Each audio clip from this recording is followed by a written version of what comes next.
Hurmatli obunachilar, hozir biz sizlar bilan kredit tarixini, ya'ni kredit olishni yopishni o'rganamiz. Buning uchun MyGo ilovasini yuklab olamiz yoki Google orqali MyGo platformasiga One ID orqali kiramiz. Bu yerda biz xizmatlar bo'limiga o'tamiz.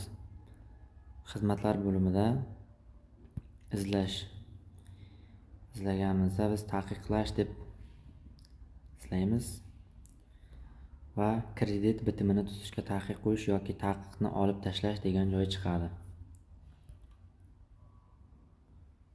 Mana shu joyga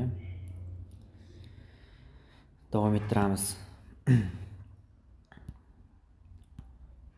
Va bizda xizmat narxi, xizmat ko'rsatish muddati, xizmat narxi bepul, xizmat ko'rsatish muddati avtomatik tarzda va xizmatdan foydalanish bo'limini bosamiz. Men hozir o'chirib qo'yman xizmat o'chirish bo'limini va mana shu joyda faollashtirish, agar siz o'chirmagan bo'lsangiz faollashtirish nomli yozuv chiqib turadi.